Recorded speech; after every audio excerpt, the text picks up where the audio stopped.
I think that the starting rotation is a great David Stearns rotation, and I have confidence in him that the guys that he brought in are going to get the job done. I would love to have someone that we know does, can pitch. And Quintana showed that he could, hold down a rotation spot. I don't have the same confidence with Frankie Montas, Griffin Canning, Paul Blackburn, Tyler McGill. I don't have confidence in those guys to do that. I want them to go out and get Quintana, which will cost them, obviously, it'll be the least what it'll cost versus going out, let's say, making a trade for Cease or King or anyone else.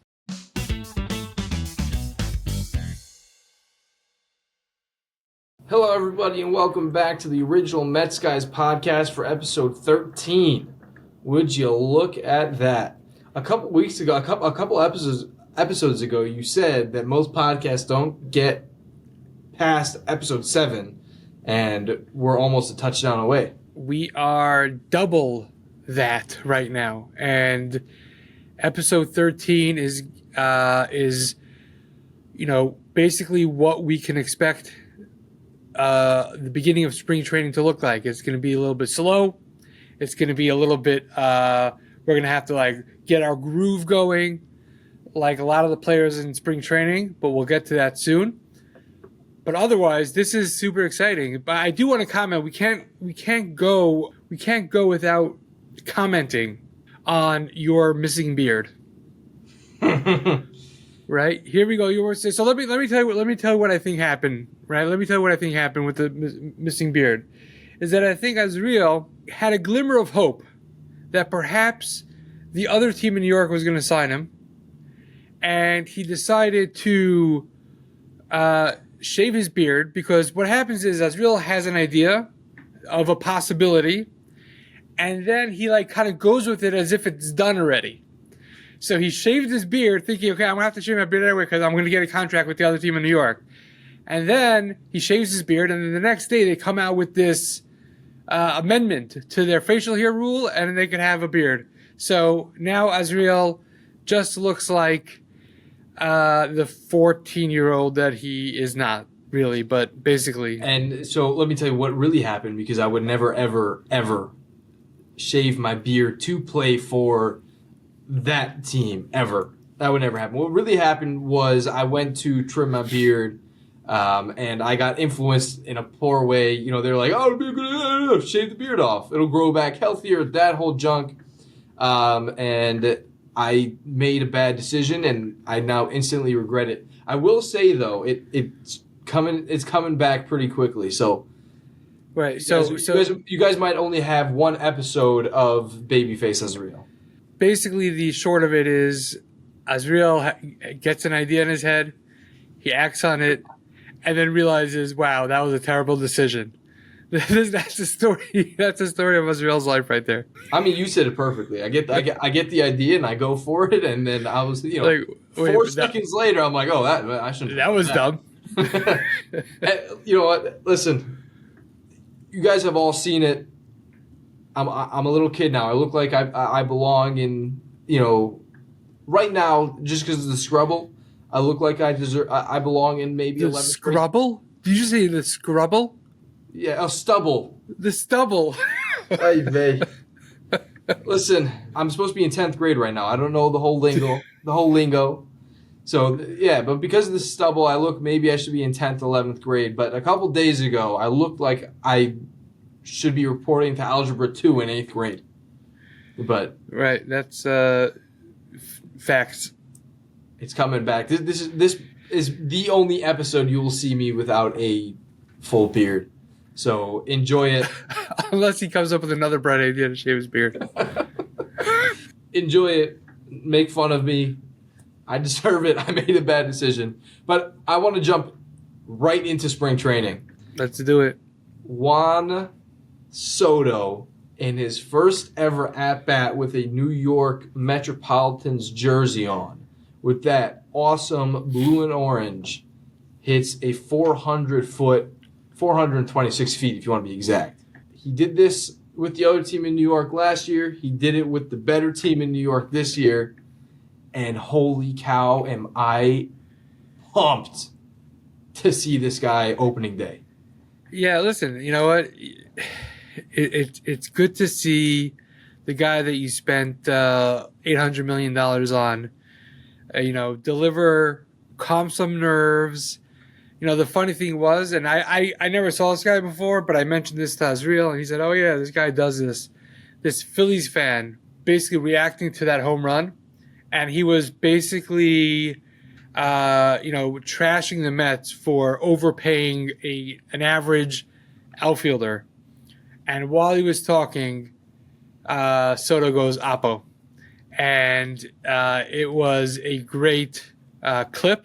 But then I found out that this guy does this all the time. He is a real Phillies fan, right? And but he reacts to videos after the fact, and it's not genuine. And so first of all, this guy's name is Tiny Tino, right?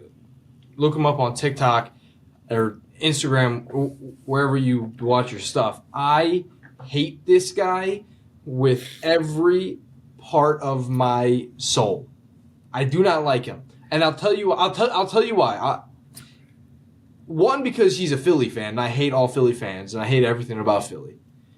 Two is his content is fake. Like, he takes the clip, he doesn't react to it live, he knows what's going to happen, and then they call it clip farming. And he makes this, and I don't respect it. Click farming or clip farming? Clip. CLIP farming. Okay. Clip farming. I don't like it. I don't respect it. I don't like Tiny Tino. Go to Tiny Tino's pages and everything and just throw hate at him because he deserves it. But you know what? We were talking about this earlier today. How fun it would be to have him on the podcast. That's true. So Tiny Tino, whatever your name is, if you want to join, and if you ever come across this clip and you want to join us on the podcast for a few minutes, hit us up. We would love to berate you with hate. Yeah, I mean, but I'm sure you'll have some shots for us. But we want to have you on here, and we can talk some smack between the Mets and Phillies, and go back and forth. But yeah, if that is true that those aren't genuine reactions, then that's interesting. But I still enjoy the clip because it was funny how he just kind of like had his mouth sewn shut. Had his little crash out, smacked his gaming chair, or whatever. Anyway, so yeah, listen, Juan Soto is here, and he's here for the next 15 years. It's really cool to every time I see him answer questions with reporters, they're always like, how does it feel knowing that you're at home? It's so, he's saying it's so cool, the past 3 years bouncing around 3 different teams, and now me knowing I'm here for 15 years, like, I don't know, he feels great about it. I feel great about it, and I can assure you, every Mets fan out there feels great about it. You cannot be excited about having this guy here. And I'll tell you, Pete Alonso, he walked twice in the game on Saturday, but which is really good to see, by the way, because he didn't draw a lot of walks in the regular season. He was very selective. He was very selective with what he swung at. Right, and so I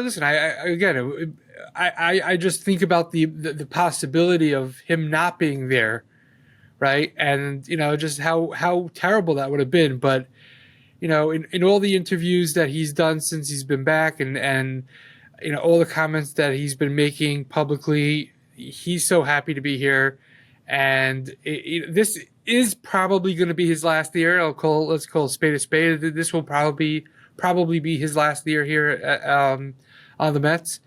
But it's good to see him. It's good to see him, and he's going to have a chance to really, etch himself into Met lore by breaking the home run record. But again, you think about a spring training without Pete Alonso, and it's a little disappointing, and I think we'll have to deal with that next year. But if we have Vladdy next year, then we'll be okay with it, I guess. But let's see what happens. But it's good to see him in the lineup. I actually want to talk about this Pete not being back next year. A couple days ago, in the office at work, there was a little discussion about baseball and next year free agency, this and that. And I said, listen, if I'm Pete, there's no way I'm opting out after this year. Because if I opt out, if he opt outs and if he truly loves being on the Mets, if he opt outs, he's not coming back, right? Because the Mets are going to get Vlad. So if he truly loves to be a Met, if he truly loves being a Met, truly loves New York, truly loves the Mets fans, and puts up a 45 home run season, if I'm Pete Alonso, I'm not going anywhere. Why? Because if I leave, I'm not coming back. I love to be in New York, and I have the confidence to repeat it next year. And the Mets only have one option, and that's going to be Pete Alonso. So if I'm Pete Alonso, that's what I'm doing.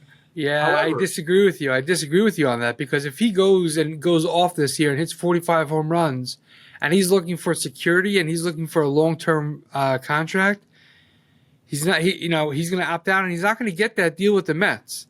The Mets aren't going to give him the 4 or 5 year deal that he's going to want after hitting 45 home runs.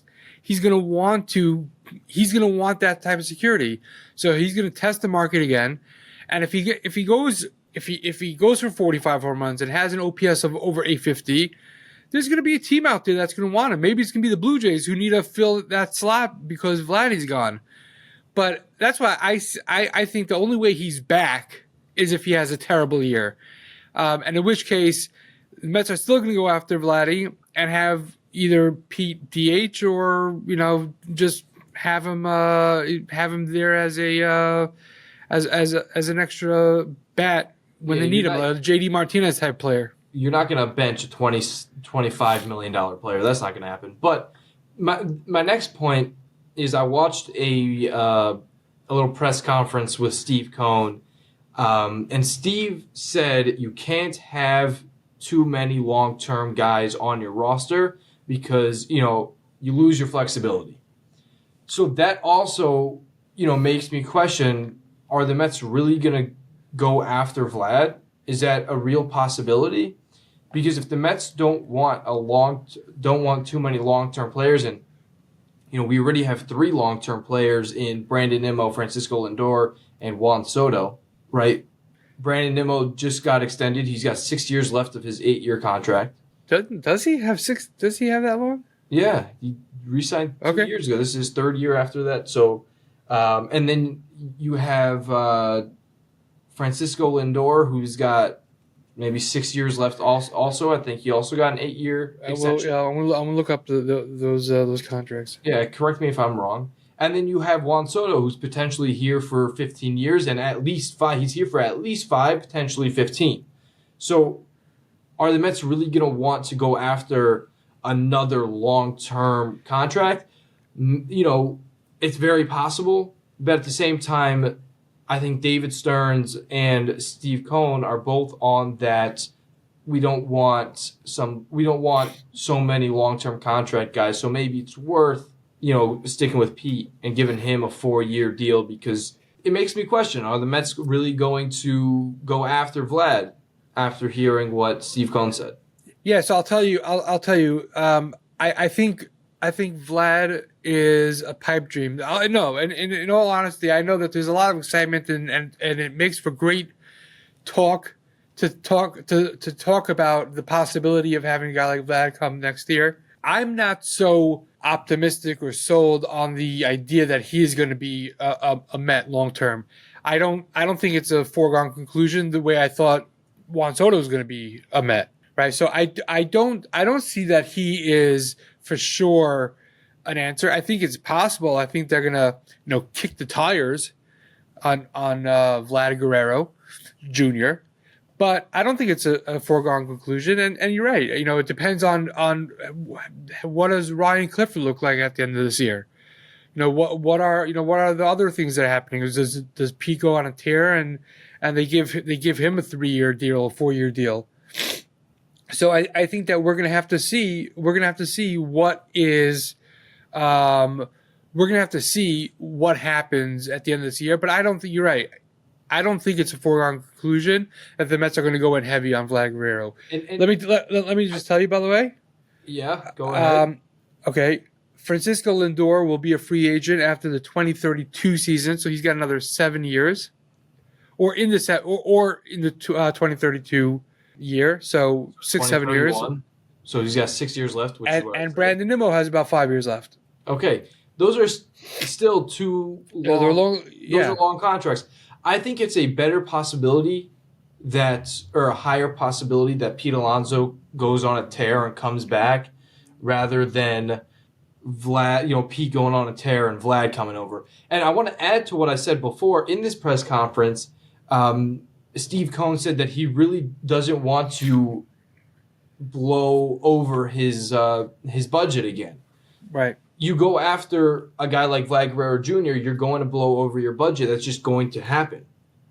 Vlad Guerrero is a $200-300 million player. I know he's projected to get $400 million, but let's be honest, first basemen don't get $400 he's million. young enough to, he's young enough that if they give him a 10-year deal, who knows, maybe he'll touch the 400s. I don't think he's that either, but who knows? I think I really do think it'll be an interesting situation if Pete Alonso opts out next year in the offseason. It'll be interesting to see what the Mets actually do. I think listen, hear me now and listen to me later, okay? Pete Alonso will opt out after the season unless he has a putrid year. And by putrid year, I mean under 30 home runs and an OPS around 810, 815. Otherwise, he gone. And the Mets will shift. The Mets will shift. Either they'll try to renegotiate a contract with him, which again, if he hits under 30 home runs, right? Then they're not going to, because why should they? Then I think they're going to move on. They'll get Ryan Clifford, or they'll bring some other free agent first baseman in. But who knows? Who knows? Hey, listen. Regardless, it's going to be it's going to be interesting to watch and see how everything unfolds. However, I do want to move on. I want to move on back to how this conversation originally started. Go back to some spring training. We talked about Juan Soto already. Clay Holmes looked amazing. Yeah. He threw 3 perfect innings. His kick change was awesome. His four-seam fastball, he got up to 97 miles an hour. His sinker looked great. He looked awesome. So let me tell you about let me give you my thoughts about Clay Holmes' perfect 3 innings. It was the first game of spring training. I can't get so excited about that because either, okay, he's way ahead of where he should be at this point in spring training, which that's exciting, or this. He's facing batters for the first time all season, right? Okay, besides for whatever simulated batting, live batting practice that they had in camp, this is the first real competitive pitching that they faced. They could have been all off. They could have had just a really tough time. Yes, his pitches look good. The kick change looked good. The fastball get up to 97. That's amazing. I don't know if he's going to stay at 97 if he knows he's going to have to pitch 6 innings. I don't know if that's going to be what we can expect from him.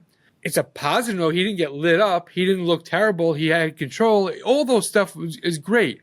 I can't get so excited over the first start of a spring training game, even if the guy throws 3 perfect innings, and even if he looked dominant, and even if his pitches really looked like it was fooling the batters, because the batters the batters have no rhythm. So not a bad sign, but I can't get so excited. I definitely hear where you're coming from. I want to respond to Joe's comment on, and then I want to get your opinion on what he said. So Joe said Josh Naylor short term, perhaps he's a free agent next year. Also, that's also an interesting point, right? If Pete Alonso does opt out and the Mets are looking for a 1-2 year contract, Josh Naylor could be their guy. What are your thoughts on that? Yeah, sure. Yeah, Josh. Again, it's going to be whoever it's going to be. Right now I think that we have the possibility of doing something really cool this year. To worry about what Pete Alonso is going to do next year, it may not matter after this year. And that's really what I'm looking at. I'm looking at this year being the year, right? Talk to me more about whether we should bring in Quintana. Talk to me more about whether we should make a deal for C's or Michael King for this year, So right? you know what? I don't Let's want to do get that. I don't want to get distracted by thinking about what's going to happen. I like the fact that Pete Alonso is here. He needs to be here. He's here. Yes. But let's I felt like Elon Musk right there. Yes. He does that. Yes. Okay. But let's see what happens. Let's see what happens this year. I actually I want to talk about what you just said, Jose Quintana. Yeah. As we know, Frankie Montas went down. He's going to be out for a couple months. Do you think we should bring in Jose Quintana, or do you think we should roll with what we have? I think that's a very fair question to ask. It's a great question to ask. I want Quintana back. I want them to go out and bring in Quintana. Or listen, I think that the starting rotation is a great David Stearns rotation, and I have confidence in him that the guys that he brought in are going to get the job done. I would love to have someone that we know does, can pitch. And Quintana showed that he could, hold down a rotation spot. I don't have the same confidence with Frankie Montas, Griffin Canning, Paul Blackburn, Tyler McGill. I don't have confidence in those guys to do that. Yeah, I want them to go out and get Quintana, which will cost them. Obviously, it'll be the least of what it'll cost versus going out and, let's say, making a trade for Cease or King or anyone else. So, I would love to bring back Quintana. You hit the nail on the head, as they say. I'm a nail hitter. You're a nail hitter. Is that what they called you back in the day? I can't say on live Instagram what they call me back in the day. So listen, you have a couple options here if you're the Mets, right? Option A, which is the most probable, is you roll with what you have now, and Griffin Canning or Paul Blackburn takes that 5 spot, and then the other one of those two gets spot starts here and there. That's option 1. Option 2 or option B is you go out and you re-sign Jose Quintana to a 1-year minimal contract. We know I mean, it's not gonna be a minimum, but it'll cost 12-15 million. Minimal contract, and we know he can pitch in New York. He did very well in the second half last year. That's an option. I think a lot of Mets fans will take that option. And then, you have option C is you make a trade for Dylan Cease or Michael King, which I think is very improbable, which I highly, highly doubt happens because you're going to have to give up a lot of expensive pieces, some really great minor league talent. Yep. And then option D is you see how Brandon Sproat or Max Kranick or any of these guys perform in spring training, and you say, hey, maybe this guy is going to be our number 6 guy. To begin the season, maybe we try him out there. Yeah, listen, I don't even think that's C, by the way. I think the trade for C's and King is the last option because, you know what? If you're, and I forgot because you gave like 85 options there. I gave 4, A, B, C, and D. Okay, that's way too much for me, right? A is go with what you have. B is Quintana. C is trade for King, and D is Kranick, Sproat. Maybe have them make the opening day roster, right? Yes. Right. So which is go bring up your rookies, right? So it's not go with what you have. It's go with your rookies. So I think that's the second best option. I think bring in Quintana, see what you have with the rookies, trade for C's, and the last option is go with what you have. Right. Now, that's what you would like. What do you think is the most probable scenario? Most probable is that they're going to go with what they have. That's why they signed these guys in the contract. I 100% agree with you. I want to move on to another tricky scenario that happened, brought up conversations today. Nick Madrigal went down with an injury, dislocated his shoulder. He's getting an MRI. You don't know if he's going to need surgery, labrum, rotator cuff, a lot of things in the shoulder that can go wrong when you dislocate it.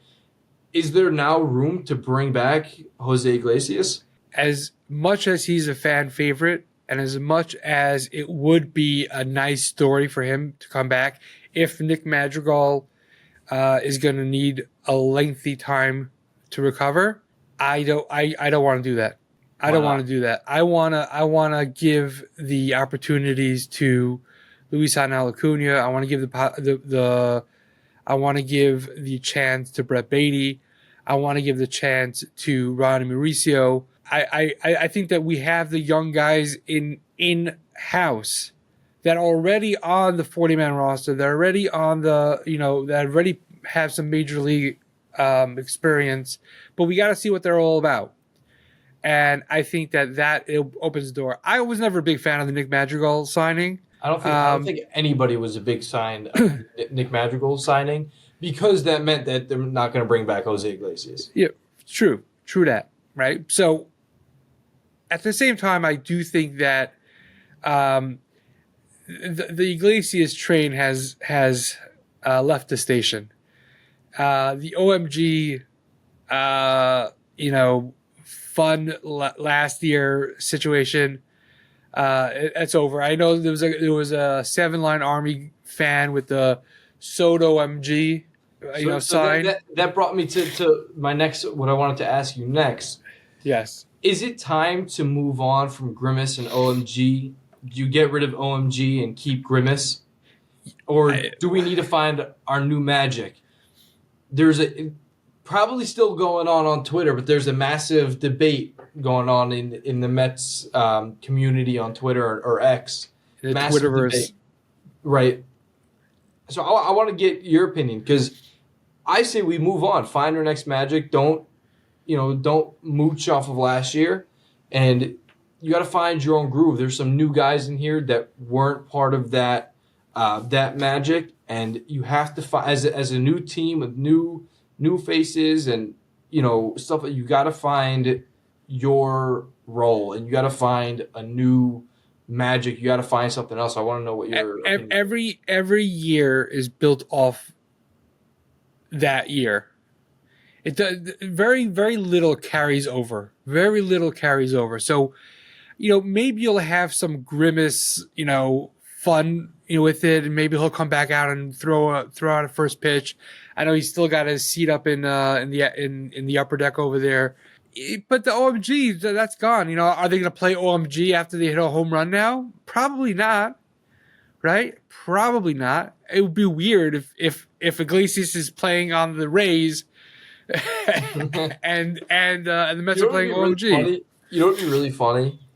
If Jose Iglesias signs with whoever he signs, yeah, that team comes to play a game at Citi Field. Pete Alonso hits a 470-foot tank, and all of a sudden, oh my God.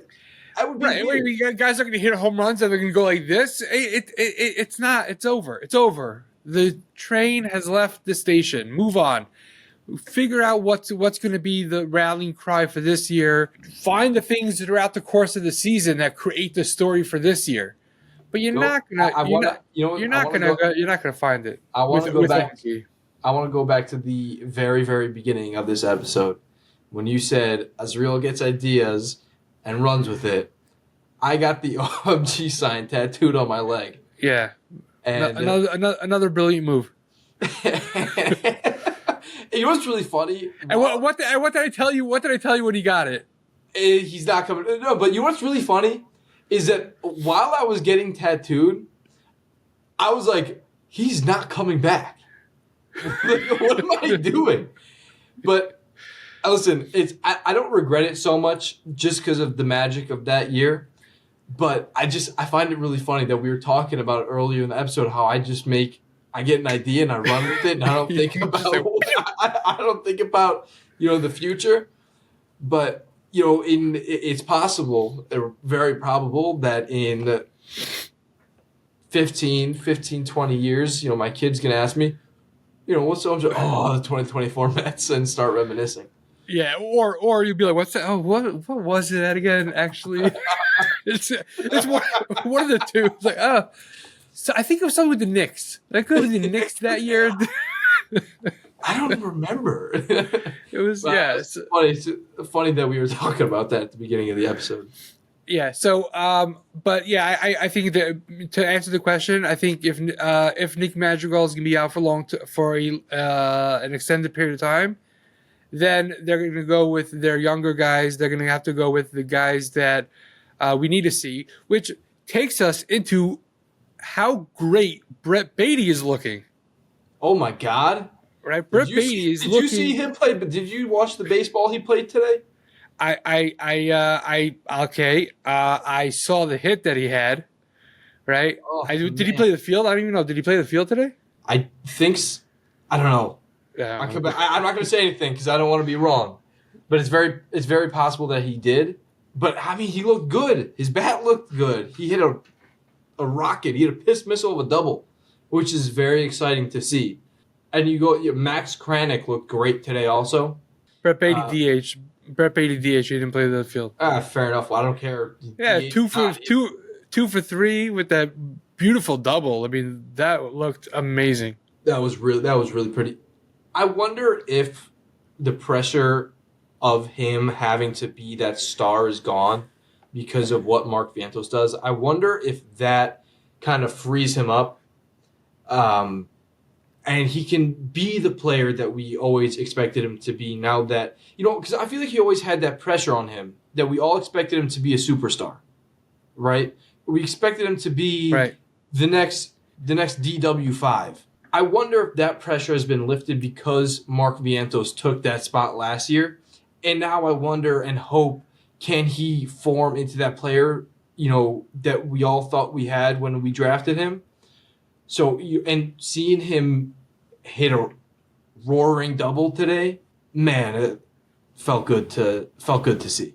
No, also his swing looks compact. It looks like there's that extra movement that I think we saw a lot of last year is gone. The fact that he's driving it, even that ball that he hit deep to right center, right?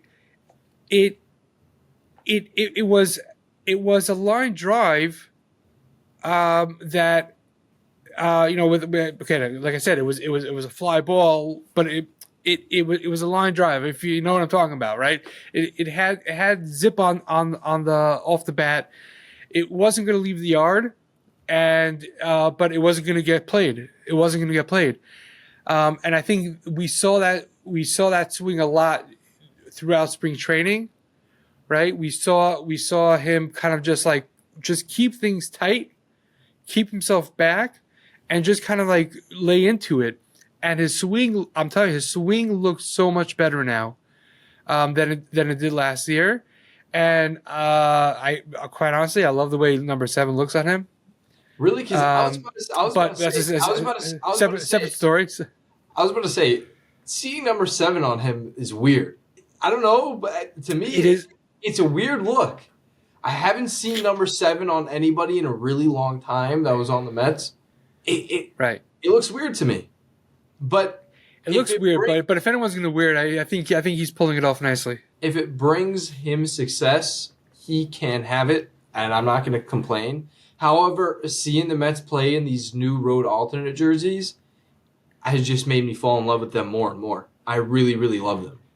So funny. I was thinking about that also. I was thinking whether I should comment about that. So I was a fan of this when it came out. I'll tell you, so far, I don't like the road pants.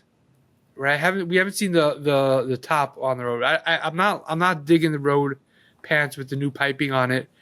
But that alternate blue uniform on the top, I don't love it as much as I did when I first saw it. But I don't hate it. I'm still kind of like trying to figure it out. I happen to not be a huge fan of like the the color in the numbers so it doesn't like pop out a little bit. I do want some pop so I can see it a little easier. I'm old, I can't see things. I want to say about the pop. You're all about the pop. I remember my first high school jerseys Oh, was I hated them. I hated them. was an all white pinstripe. It had black or blue, navy blue pinstripes, and the numbers were outlined in that dark blue, but it was very thin, and it was just all white. So you couldn't, if you were sitting in the stands or if you saw a video, you couldn't see the back of the jersey or the front of the jersey. Yeah, no, I really didn't like it. So that's kind of like a little bit of the feel I got. And I don't know if you remember those old Marlins uniforms where everything was just black. It just looked black. But going back to the players that are wearing them, you know who I liked? I thought Max Kranick did a decent job. I wasn't so in love with him, but I really liked Tyler Zuber.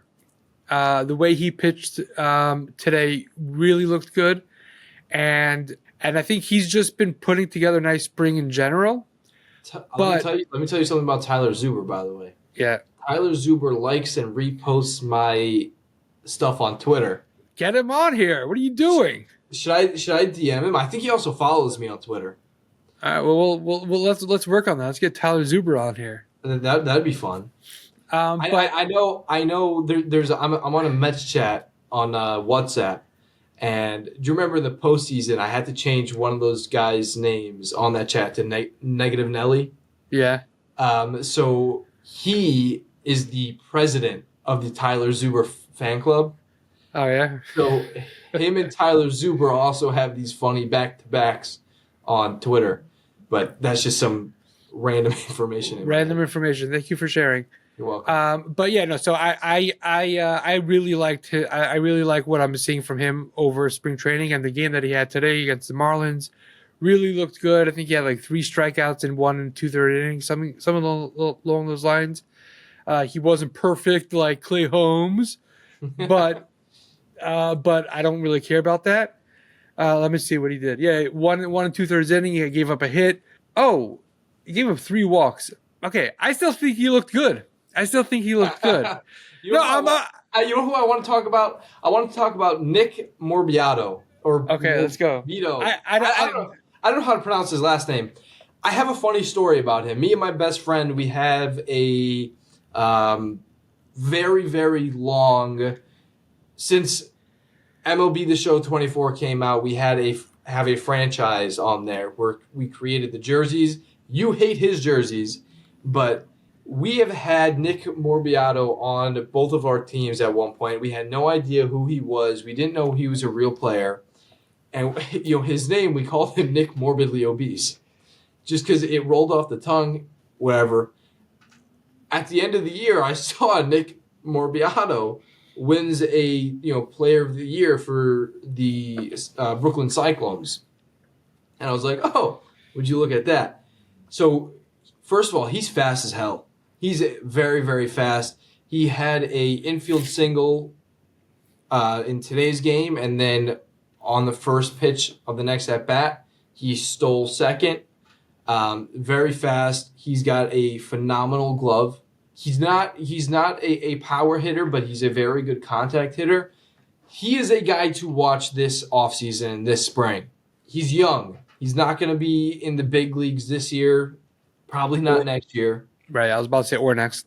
But he's a guy to watch. He's one of those prospects that's very, very exciting to watch. Yeah, so it's truth is he's a guy I really don't know a lot about. I have been seeing some more about him, so I'll have to do a deep dive into him. But I don't know a lot about him. But I think this creates a nice segue to something that we need to use spring training for, because during the regular season, this is going to be a segment that we have every week. And that segment is Players of the Week. Right? Player. That gets some ESPN. I don't know why I just did that. But yeah, that's right. Anyways, continue. I'll go face this way and let you go. We got to create our own sound for Players of the Week. Anyway, we'll have our editor do that. Oh, thank you. No, yeah, I don't think it's gonna be any one of us. But the idea behind Players of the Week, right, is that when we do this podcast on Sunday, we're gonna first analyze the players of the previous week, who were the players of the week.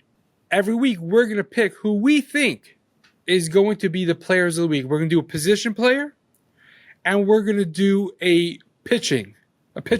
I was going to say pitching player, but let's just call him pitcher. Pitcher. Right? We're going to do a little bit of a contest also. So So I'm going to get that. I want to join in the announcements, but whatever. No, I was. Take it all the way. It's like joy. But you just want to go to the end of it. I want to build it up here. All right, go ahead. Let me know once you get to the end. I'll wait. No, I'll wait. It's fine. Okay, Azriel, you're on.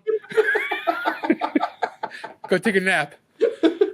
Okay, no. So the idea is that we're gonna try to predict who we think the players of the week are gonna be, right? So I'm gonna pick a position player, and you're gonna pick a position player. I'm gonna pick a pitcher, and you're gonna pick a pitcher, and we're going to look back now. Those players may not be the player of the week. Let's say I picked Francisco Lindor this week, right?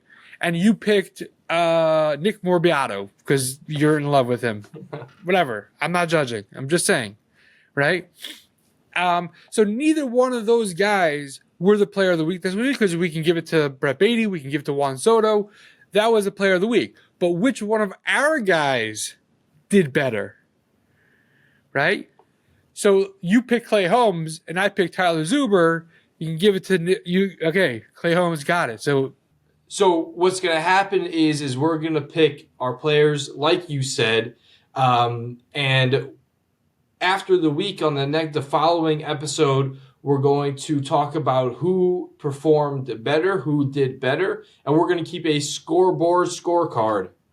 And at the end of the season, whoever had the best record is responsible for doing a giveaway that we're going to have, a new interesting little view here. I love seeing the inside of your nostrils. I love seeing the inside of your nostrils, but just switched it up here, right there. Boom, switched it up, nailed it. I lost my train of thought now, but yeah, so we're going to be doing a giveaway at the end of the year. It's going to be a listener, watcher choice of the jersey, and whoever loses in this little competition that we're going to have is responsible for buying that jersey or supplying that jersey. That's going to be a lot of fun. It's going to be interesting. What we're also going to do, it just popped into my head right now, is that we're going to have you guys give us who you think your pitcher and player is, and we will read out or talk about who you think the player and pitcher of the week is going to be.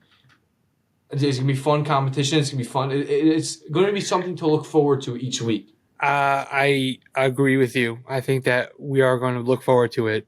And I'm sure from our consistent followers, I don't doubt that Marcos will be giving us some take. I don't think that Marcos is just going to send us a GIF of the two players.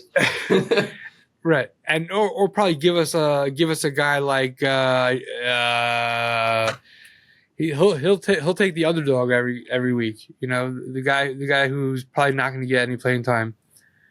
But yeah, I think we'll have that. Joe Cuff, looking forward to having him comment on that, and Moshe Picker, all these guys, all right, all our consistent followers. Matt Favola, I'm sure is gonna steamroller Favola. I'm sure he's gonna join in and say something. But listen, we're coming up on the season. It's exciting. So let me ask you, right? Here we go. Let's do a dry run over here. Who is the player of the week for you? So next week when we are having this conversation, who's going to be the player of the week? So for me, the player of the week is going to be, drumroll please, Nick Morbiado. I'm going to go with Nick. I got to go with Nick. I'm going to go with Nick. All right. I think Am I going to give you my pitcher too, or you're going to give me your player? Well, let's stick with the position players first. All right, fair enough. Father, right? who is your player? I think it's going to be. Ready for this? I'm waiting. I've been waiting. Kevin Pareda. Wow. Boom! You just took that's a Marcos pick right there. That's an underdog pick. That is an underdog. But listen, I'll tell you why. I think it's going to be Kevin Pareda. All years. Because he better start showing something. Yeah. He better start showing something. He's looked like trash so far. So he better start showing something. And you know what? I got faith in you, Kevin. I got faith in you. Listen, if Kevin can show up and show out, that'll be great for the team. But like you said, he really hasn't shown the New York Metropolitans anything. Listen, my pitcher of the week, pitcher of the week. It's hard to do pitcher of the week because you either pick a starting pitcher and get one run at them, maybe two if they're playing 6 games or listen, this is what hard. Yeah, spring training is hard because you guys the pitchers are going to come in, they're going to throw an inning, and then you may not see them for another week. Yeah, so I think my pitcher of the week, I think somebody who's going to get a lot of is going to be Brandon Sproat. So I think he's going to be our guy. I think he's going to be thrown in a lot because I think the Mets have a lot of faith in him and they really want to see him compete against some major league talent and, obviously continue throwing against some higher minor league talent. But I think he's our guy to watch, and he's my pick. Okay, so I'll tell you who I'm between two people here. I'm gonna go with the guy who I happen to like more than the guy who I think has got to show something. I'm gonna go Grant Hartwig. Okay. I think Grant Hartwig, he pitched today, threw an inning, 2 strikeouts. I want to see more from him. I want to see consistency from him. But I think that Grant Hartwig is going to be the pitcher of the week for the New York Mets in this second week of spring training games. Well, the first full week of spring training games. Okay, whatever. Anyways, so I take Nick Morbiato and Brandon Sproat, and you take Kevin Pareda and Grant Hartwig. Grant Hartwig. Can I just say one thing? No. Because Shayless just hopped on the live over here, and I want to say that Vinny, I loved the video that you posted of Jason Dominguez not knowing what to do with a fly ball with the comment of, "Hey, tell me more about Juan Soto's defense." That was awesome. I've said this. Voice crack there. Oh, I really look like I belong. No beard. Now he's going through puberty again. I've said this before, Vinny. If you're still on here, he's one of my favorite, Mets content guys out there. So, Vinny, keep doing what you're doing. That video on your story also is really funny, and we got to get you back on here. Because every time you come on, there's either an error with the recording, there's something with something screws up somewhere. So we need to get you on and get an episode with you out. So we're gonna get Vinny back in here. We have to.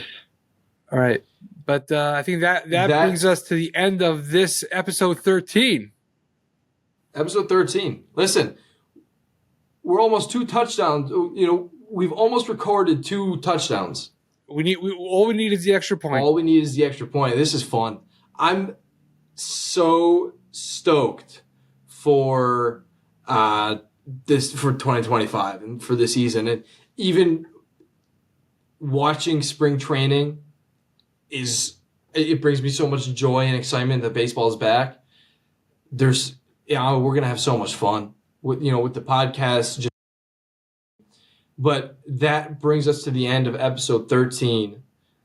We'll see you next week. And as always, no, okay, fine. Let's go, Mets. You can continue speaking if you want, because you try to cut me off there, and then I was gonna say, as we always say, and I thought you were gonna jump in with the "Let's go, Mets." But okay, let's take a couple steps back. And as always, let's go, Mets. and you were nowhere to be found. I left you out to dry anyway on purpose. Anyway, LGM, let's go Mets, and let's go Kevin Pareda and Grant Hartwig. We'll see you guys next week.